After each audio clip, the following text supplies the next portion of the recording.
I think we're going to see a lot more disruption across the globe in the next year. If we're to get into an Article 5 situation, I think there's a very good chance that we're really talking about World War III. That whole situation is incredibly unstable. That period of time around U.S. elections is probably going to be potentially some of the most fragile for geopolitics. I'm still concerned about a failed or contested election. A cyber attacks or physical destruction that takes out internet or satellite, fuel availability, those things can't be repaired overnight. You are your own first responder. Expect to self-rescue.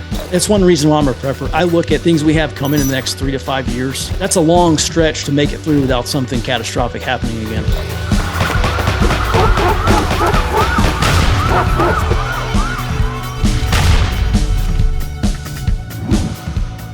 Questioning the right of a government to be in place. That formal power breaks down and everything gets relegated back to informal power and informal leaders. We talked about water. Energy and critical infrastructure is another big thing. Some places have renewables.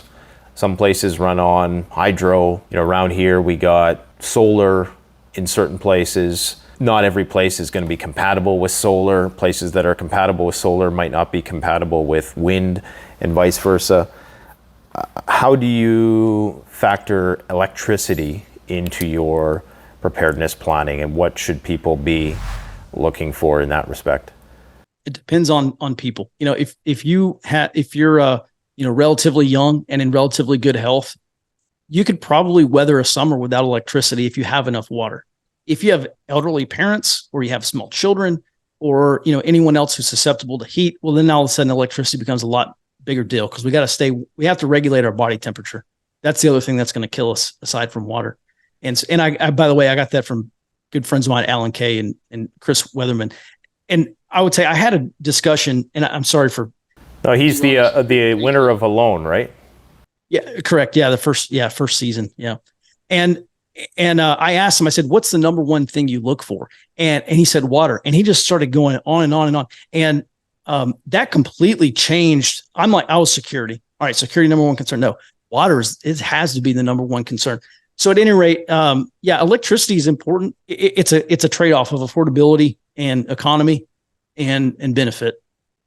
Yeah, it's good, I think, to keep in perspective also with electricity, like you say, is that it's not really essential unless you are a person who needs that air conditioning. Maybe there's a certain medical apparatus that you rely on in order to sustain your life. Maybe you have medication that needs cold storage or whatever the case might be. In those cases, yeah, it's going to be more integral. So I think that's important for people to know. There's not one size fits all in terms of, do you need a $25,000 solar array on your roof? And then there's also the issue of, if you have that, are you going to be a target, right? Do you think it's worth it to put that out there? What are some factors that people should keep in mind with respect to being the only guy in the block that has solar power? I think that's a valid concern. I would probably rank maintenance above security. It's like, oh, you've got $10,000 night vision. Great. The thing cracks. And how are you going to maintain it? How are you going to fix it? And so for me, it's like, well, we have tornadoes and severe storms here. I mean, what happens if those solar panels get ripped off? And all of a sudden, that ain't ever coming back. So that would be one of my considerations is can I maintain this whiz bang technology stuff? And, then, and if I can't, then my risk increases for that item. Yeah. It's definitely a maintenance component. I've always, been a little bit concerned about being, if you're in California and you have solar panels, you're probably in good company. There's probably a lot of people on your block that have the same. So it goes back to that gray man principle of, if everybody's doing it, you should do it as well. Because if you're not, then, you want to be around the baseline. Where we live, natural gas is essential. I mean, you can do the wood stove thing, but there's not a lot of trees around here either. So you're getting into these parts next to the woods where it's grassland biome. There's not a lot of trees. There's not a lot of combustibles, organics. So you have to find a way to keep warm. So there's just going to be some places that I think are not going to be able to be inhabited if there was a break in the natural gas flows or the energy flows to a region. Obviously, you're in Texas? Correct. Yeah, so you don't have to worry about this as much. Well, it seems like every once in a while you guys get a big storm, but for the most part, you're dealing with AC. AC is your thing. Yeah, we had snow apocalypse a couple of years ago, and yeah, like an average winter day for you, like almost leveled our grid here in Texas. So yeah, hopefully that doesn't happen again. Yeah. So it's just another thing for people to keep in mind when doing your area study is what are your needs going to be in terms of climate? And, there's that rule of threes. And I think shelter is up there in terms of being or exposure is one of the first things a person can die from. So, it's in Canada, it is far more important, I think, than it is down there. There's some places down there where you don't need any climate control year round. But oftentimes those places are also high population density because of that fact alone. California, case in point, 27 every day, Celsius. And that's why there's 50 million people there, because there's 38 million people, right? So I always say strategic relocation, the best places to be when the times are good are probably going to be the worst to be when times are bad, because that's where everybody's going to be. It's going to be a high competition for resources and, not enough to go around when the supply chain breaks. So we've talked about water, we've talked about energy, we've talked about both aspects of energy. Is there any other critical infrastructural components that you think are vital for our consideration? Yeah, I'd probably go into like public utilities and public services, like wastewater. I mean, this is kind of the flip side, but obviously sewer treatment plants. If the power goes out and they're not pumping sewer, if you're on a sewer system, they're not pumping sewer out of your neighborhood. Well, that sewage is going to back up, and so that's the bottom end of water. The wastewater side, I would say, is also a very critical concern for me. And actually, maybe that's the third reason why I would bug out. If I've got sewage coming up out of my faucet and toilets, I wouldn't stay. Yeah, because that could potentially carry waterborne illness that will kill you. And even if you're not, drinking the stuff, just having that toxicity on your premises, some of it might go airborne, or whatever. So yeah, you don't want to be around that for sure. What about communications in terms of having information about what's going on if we are faced with a national disaster and things spiral out of control quickly?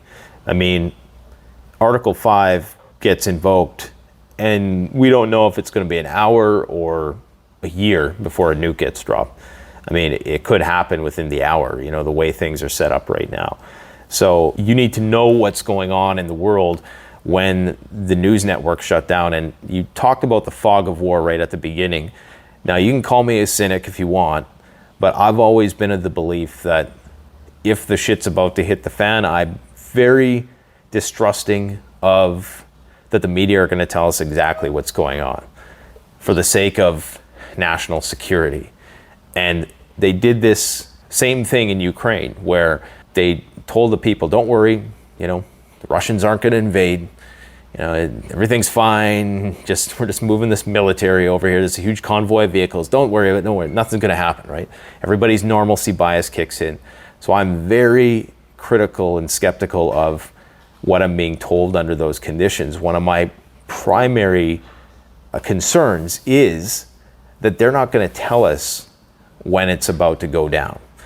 Maybe you can share your thoughts on that and how you would prepare for having maybe not even a breakdown in information that's broadcast to you. You might be getting the information, but how do you know it's true? Yeah, I think the starting point is that governments lie is absolutely critical. And so if we're to get into an Article 5 situation, and we're really going to get into it with Russia, I don't think it would be limited to Russia. I mean, I think there's a very good chance that we're really talking about World War III and kind of multiple places probably pop off, especially if you look at China geostrategically. They're not in a position to lose Russia. I don't think they're in a position to lose Putin. So my main concerns domestically here in North America and specifically Texas, I have two. And you just look at targeting, and I would say the two most critical targets for the United States, internet and energy, like oil and gas. And so you look at you do your Carver matrix and you look at the vulnerability and recuperability of those things. And cyber attacks or physical destruction that takes out internet or satellites, for instance, and then taking out transportation and fuel availability. Those things can't be repaired overnight. And you boil down the essence of the U.S. economy, it runs on internet and gas, diesel fuel. And so, being that those are probably two of the most vulnerable places to attack, and also among the longest to repair, you could probably throw the power grid in there as well. I think being in a disrupted information and communications environment, that's pretty much my core expectation. I don't really expect to get a lot of internet communication if we do get into a war with Russia. And maybe I'm overplaying that, but just as now doing risk intelligence, that's my top risk is disruption to fuel, internet, and power. And even on top of that, even if the communications grid was still functioning, you'd have to worry about disinformation.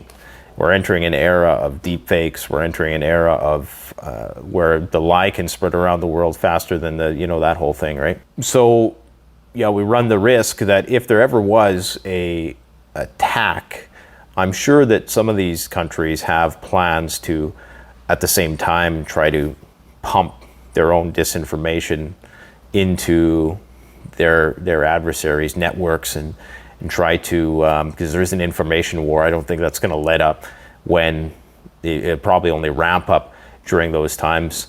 So how does a person then distinguish what they're being told about what's happening and what's actually happening?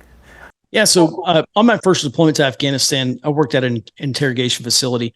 And so dealing with humans and then dealing with information, we're always running the risk of being fed false information. And so really when we look at human intelligence and specifically analyzing information from humans, we're looking at correct information that can be shared incorrectly, like the game of telephone, right? Someone hears something and they say, oh, I need to go tell Mike, or I need to go share this with a bunch of people. And then it's just incorrectly or inaccurately communicated. So, that's number one. And then, the flip side of that is someone well-meaning could be correctly sharing inaccurate information because that's what they receive. So that would be kind of disinformation. So when you're doing human analysis, you always want to analyze the source. Okay, so over a period of time, sources develop what's called source reliability, or a history of reporting. They've generated 10 reports. We can go back and judge the veracity of those reports. Were they right or were they wrong? And we can say, hey, this person is almost always usually correct. He's got an A source. He's an A-rated source. And so that's the very first thing I'm looking at, source description. Where did this information come from? And if you got it secondhand, great. What's the primary source on that? Mm-hmm. And so we want to track that information back to a primary source, if at all possible. It's number one. And then we're looking at the information, the actual content of the message itself. I developed, this is probably not it's the best that I could come up with, but FACT, F-A-C-T. It's a little mnemonic I came up with, but F, is it feasible, right? Is this information feasible? Like, let's take Maui, for instance, right? I mean, I can't tell you how many emails I got. Oh, Mike, you should be looking into the lasers, the space lasers that set Hawaii ablaze. Well, I mean, dude, it's 2023. It wouldn't surprise me, but I actually don't know. I haven't even had any time to look into it. Not that I may be able to come to an accurate determination anyway, but is that feasible? I mean, yeah, it's probably feasible. Let's maybe ask some physicists and some, space program people. And then we move on to A. Is it apt? Is this something that we could expect to happen? Like, is it appropriate for something like that to happen? I don't know. If I were going to set fires, it probably wouldn't be in Maui. Let me see. If I were a foreign actor setting fires, it probably wouldn't be to Maui. I mean, it's the middle of summer. It'd probably be in the Mountain West. I mean, y'all, Canada, Western US, we deal with that stuff all the time. They're absolutely catastrophic. And then the next thing is it consistent?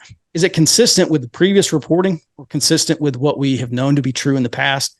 And then lastly, is it timely? Is this a correct time for this to happen?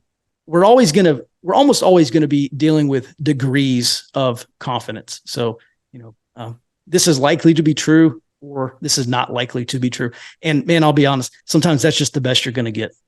Yeah. And, in a post-disaster environment, people are relying on stories and narratives. And like you said, that game of telephone, such and such, they heard it from this person. And, you know, and then by the time it gets 5 or 6 degrees down the road, it's a completely different story. And I just imagine a world where people's reality or their expectations of what's going on in the world at large is completely distorted by this telephonic game that they're playing. And do you know anything about how information is going to be communicated from a federal level down to a state, then regional, then municipal? Because there's also a bit of a chain of command, a game of telephone that's going to happen there. I was watching a movie, and of course, my reality is based on Hollywood.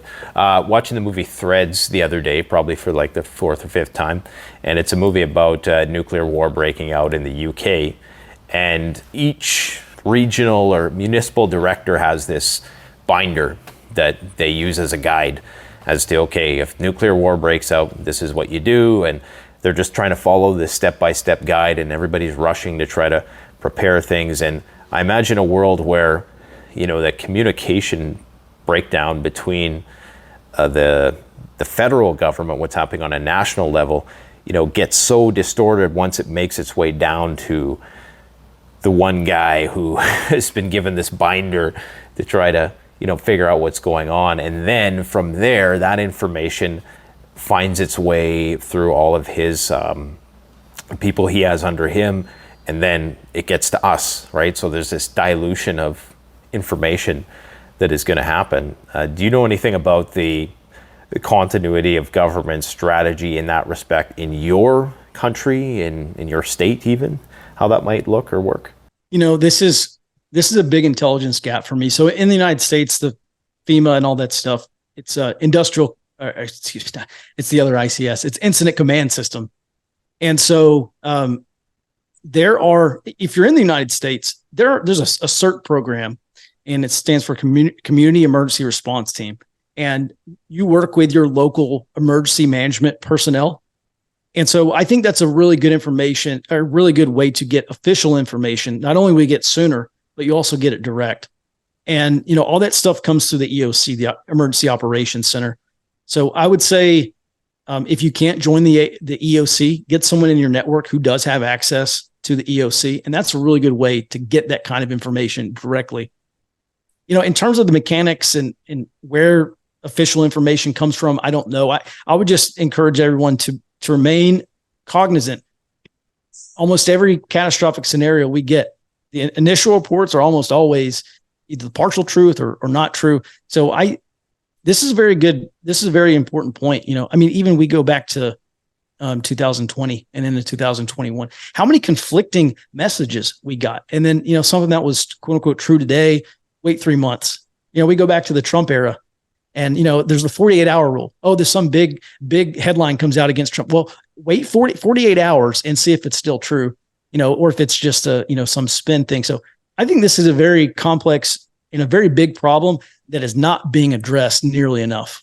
Yeah, you bring up COVID in 2020, and man, I think back to some of the theories that were floating around at the time, and some of the charlatans who were, you know, telling us what was going on and how it only affected Asian people. And, you know, you look back at some of those, you just go back in time and look at some of the headlines, and it's crazy how off a lot of these predictions were about things. And it's absolutely incredible. So the EOC, what does that stand for again? Yeah, that's the Emergency Operations Center. Emergency Operations Center. So you encourage people to try to get involved with that in their local community. Yeah, join the CERT program. I think that's probably the best way. And at least in the United States, you can get free training. You can go through the whole program. They have all these different ICS courses you can take, and I've been meaning to take them for 10 years, and I still never have. Maybe I will now. But I think that's a really good way to increase access. Remember, everything, our ability to gather information is always going to be determined by our placement and access. And so anything you can do to increase your placement closer in proximity to information or access to individuals or organizations, to get as close to that primary source as you can. You're going to be, that's just going to pay dividends on the information front. So politics is another one of your realms of, what would you call it, like area study. What are some things aside what you've already talked about? You've talked about knowing people's political affiliations. I've always thought that, wherever there's a power vacuum, it's going to be filled by somebody. And disaster is a situation when that's possibly going to happen. And we've talked about informal, formal. Is there anything else we can add to that layer of things that maybe you'd like to address, or have we covered most of it? Oh yeah, I mean, this is another deep topic, but just briefly, every piece of social science research that I've ever read on failed states where there's been some kind of state breakdown or failure of legitimacy, government's propped up by three things: legitimacy, capacity, and authority. So legitimacy is the right to be in charge, the acknowledgement of the people. The capacity is the money, the resources to carry out government duties, and then finally, authority is the legal right. And so, when those things start to break down, yeah, you're absolutely right. Again, I read a lot of social science for fragile states and war zones. That always gets sent back down to someone who's not a member of the government who takes charge. And so I look at the local political structure, and it's a lot more than just parties and policies. It's individuals who is in my local government, who is not elected and maybe even not a member of a political party officially, but who's going to make the rules when this event happens? What committee or what individual is going to be responsible for saying, yes, everyone's going to wear a mask. Yes, we're going to shut down all the stores. And, okay, you can't go outside your home after 8 p.m. Who is going to be calling those shots? And I think that's a very important part in analyzing local politics and governance and governance. And just the last thing, government can go away. Politics are going to stay. We humans are political creatures because we're social creatures. But if the government goes away, your neighborhood or community, you're still going to have some kind of politics, even if we're not talking about political party. Absolutely. Yep.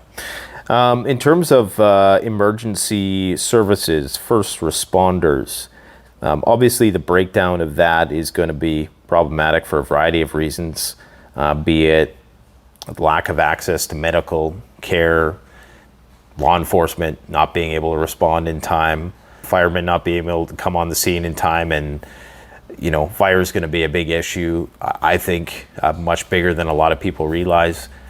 How does this factor into a person's area study, and what are some considerations along the lines of emergency services? Get to know your local volunteer firefighters. There are two sayings. I guess they're popular in some circles, at least here in the United States, but you are your own first responder, and expect to self-rescue. And I think those are two pretty good maxims to live by, especially just looking at outlook where we probably will have degraded services because you go into a recession or some kind of big financial crisis or a depression. And police budgets are going to get cut. First responder budgets are going to get cut. All those things are going to get cut. So expect it. And I didn't come up with these, someone else did, but expect to self-rescue, and you are your own first responder. Probably a good way to live your life. Absolutely. And interesting you bring up fire first. And why fire over police or EMS? I don't know.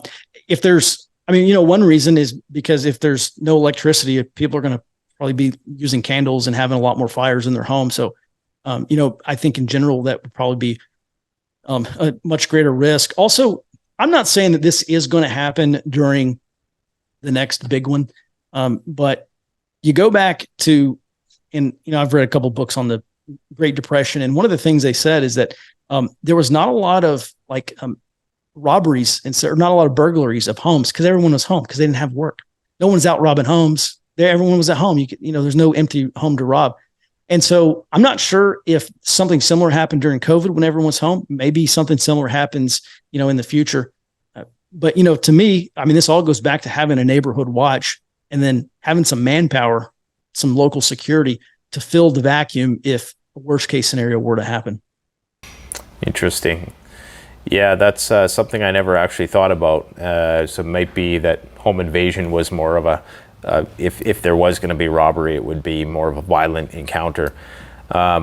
I was thinking firefighters, and it's funny you say that because they tend to have, if there's any emergency, any disaster, hazmat, they tend to be called. They tend to have a lot of information along those lines that maybe even the police don't have, So I do think that, knowing some of our community fire safety personnel here, I've been around them, so I understand like a bit about the information that they're privy to, and it seems almost broader than those other, like either EMS or the police even. So I think it's actually a good recommendation for people to get acquainted in some way, shape, or form, volunteer maybe for their local fire department if that's a possibility there. Just to be, like you say, closer to the information, because I think, if there is a localized emergency, hazmat related or otherwise, the firemen are going to be right in there. They're the ones who are going to have to deal with it, right? They're the ones who are trained to deal with those types of disasters. And of course, fire is going to be a problem, especially here where people are trying to keep warm. I'm thinking places like New York, the dead of winter, people are lighting fires in their apartments trying to stay warm. Or, you can just imagine what is potentially going to happen there. In terms of economic, which is the last of your 6 main areas that comprise your area study, how do you imagine a Bartertown scenario? How do you prepare for a post-collapse economy? I've always thought that initially people are going to recognize cash for a long time, probably for a good few months until, maybe people start getting concerned that, well, this might not be worth something someday. Then they might go to precious metals, and then maybe after that it's just back to barter, kind of going down, descending the same evolution that we came up in terms of commerce evolution. How do you foresee the economic realm of things playing into preparedness for disaster? Boy, I hope I don't get this wrong. I think it's Gresham's law. Don't quote me on this, but Gresham's law is an economic principle. If it's called Gresham's, it's called some kind of law. It says that principle of economics says that people will trade away the least valuable form of currency they have. So if it's dollars and the dollars in a race to the bottom, we're going to go out and spend all our dollars first. We're going to go to the next least valuable thing. Probably not going to be silver and gold. If Gresham's law were to hold up, right? It would be, household goods. Hey, I got this bottle of whiskey. I could probably live without it, and I'm going to get something. So I think barter is, in a worst case scenario, going to be critical. My first concern about barter is where this is going to happen and security. So in Afghanistan, there was, you could go down and go to the bazaar, whatever, if you're on a bigger base, and go down to the bazaar and buy all these little Afghan wares and stuff. And, there was all these counterintelligence reports that these little vendors, the dudes selling their wares, like little, fake gemstones and stuff, when they would leave, they would get right outside the bazaar, and there's the Taliban with AKs holding them up saying, okay, great. You got to pay your tax. Give us some money. And it kind of got around. It's like, well, hang on. All these dollars we're spending, they're going right back into the local Taliban. At least that was the argument. And so, security, right? People are bringing valuable stuff to a flea market, to a farmer's market. If you don't have those things, start those things. But, where are we going? And then how do we make sure that we're secure while we're conducting commerce? And so that's a top concern of mine, just in terms of barter. Yeah, security definitely. I've heard it said, and I'm not sure if you would agree with this, but that people should look into jewelry instead of precious metals in bullion form, out of concern that, well, if a person has one gold coin, they probably have a lot more. And so you might draw unwanted attention, as opposed to, here's my grandma's, gold necklace or whatever. It shows desperation, as opposed to communicating that you might have a lot more where that came from.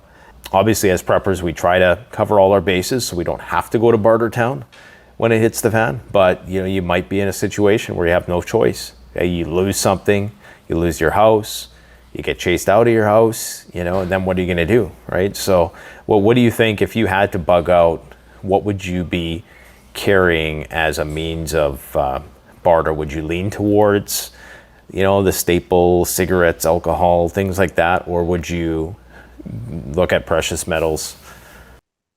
Well, the first thing I would want to do is whatever I'm trading away, I would want to make sure it's renewable, because I don't want to run out of value to trade for.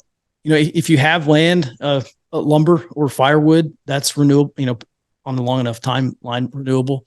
Yeah. That's a good question. I guess I really haven't thought about it a ton, but yeah, I would say vice items. I think all those things are going to, cigarettes and whiskey, dip, all that stuff is probably going to be in pretty good demand. Whatever will last the longest.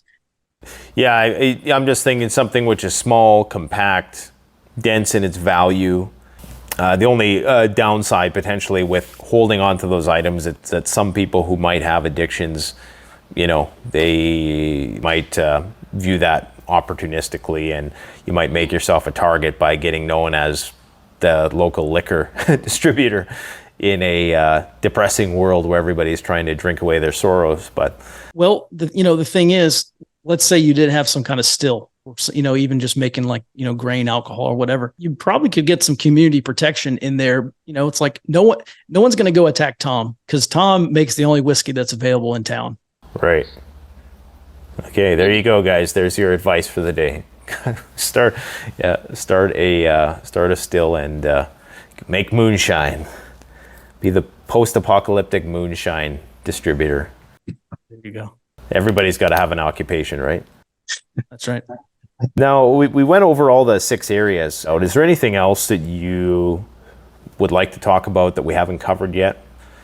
Well, the only other thing, that I would talk about as it pertains to area studies is threat analysis. Again, everything is structured, because when things are structured, we don't overlook things. But there's 4 types of threats. And the first is conventional. Well, I'll list them off: conventional, irregular, catastrophic, and disruptive. So conventional threats are things like standing armies, occupying forces, police states. Irregular threats are, they have de facto authority, right? It's like Captain Phillips, that little Somali guy or whoever said, "Look at me, I'm the captain now," because he's got the gun. Yeah, he's in charge. That's de facto authority. They don't have de jure authority, which is legal authority. So irregular threats like gangs, mobs, looters, any kind of organized or disorganized criminal rings. And then you have catastrophic threats. So the catastrophic threats, these are mass casualty causing events. So hurricanes, pandemics, sea burn, chemical, biological, all those nasty things. And then you have disruptive threats. And disruptive threats aren't going to kill you, but they're going to disrupt your operation. So a 5-hour power outage, inclement weather, flooding, thunderstorms, high winds, a sandstorm, and we can't fly drones today, and no birds are going up. So, air is all black, no air operations today. That's very disruptive. So that's a disruptive threat. And what we want to do is, I always say intelligence is a team sport. So get together with your friends or family or preparedness group or community security group or whatever you have, neighborhood watch, and go through, just write down columns on the top of a sheet. Go through each of these and just brainstorm any known, suspected, or potential threat under each of these categories. And we want to at least get to a good 80% solution. Eventually, we want to account for everything if that's possible. And and now we have defined the threats and conditions that we could expect in the future. And then we can go back and rank those according to likelihood and impact. What are the more likely threats and what are the less likely threats? And then we start preparing for those most likely threats. Tackle those first. Those are easy wins potentially. Yeah, and a lot of this is going to depend on, like irregular threats, a lot of that's going to depend on the crime rate in your region, I would presume, which is subject to change. More unemployment, austerity. Probably concurrent with that, you're going to get those conventional threats where you're going to get excessive rule of law. The least likely, I would presume, is the mass casualty thing. Would you agree with? Yeah, I would start with likelihood. Low frequency events don't happen very often. But yeah, I'm looking for the high likelihood, high impact threats the first, right? That's the most likely to happen, most likely to be the worst experience for us.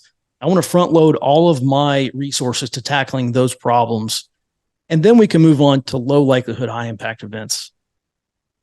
Yeah, so you want your planning to be proportionate to what is most likely to occur. And I think this is where, going back to that 95-5 rule, it's very easy to devote all of your time and energy to something that has a very low likelihood of happening. I often will get questions like, anytime I show a new piece of tech on the channel, if I do a gear review, oh, that's not going to work in an EMP. Well, maybe, but do I want to base my entire preparedness strategy around that one contingency, which most likely won't happen? I mean, and if it does happen, then we got a lot of bigger problems too. You know what I mean? Yeah, everything comes down to risk analysis. If that one piece of gear helps me in 99 situations, but is unavailable in one situation, it's pretty low risk. I'm going to ask you one last question, because I think our viewers probably want to know. You tend to be quite measured and reserved in your opinions about where things are going and your projections. Like most good OSINT people, they tend to not make any big predictions about things. But where do you see things going with this geopolitical situation we're in the year ahead? A year puts us before U.S. elections. I think that period of time around U.S. elections is probably going to be potentially some of the most fragile for geopolitics, because we have potentially the Ukraine conflict maybe ending. Max, our geostrategic analyst, who knows a lot more about this stuff than I do, he's talking about a potential Russian offensive during the winter, and maybe Russia recaptures some parts of Ukraine. That whole thing is, I think, just a wild card, and maybe not even the Russians know exactly what they're going to do. And of course, whatever they want to do, they may not be able to achieve it due to the dysfunction of their own military. But that whole situation is incredibly unstable. And so, and then we look at in January. Well, this is over a year. Can I go? Oh no, I'm sorry. It's this. I think it's this January. Go wherever you want. Yeah. So Taiwan has elections, I think, coming up. I'd have to double check. I'm pretty sure it's this January. And so if the Kuomintang, the KMT, the ostensibly pro-reunification party, wins in Taiwan, legitimately or illegitimately, it may not really matter, then, we could see China pull a Hong Kong on Taiwan politically and not do that militarily.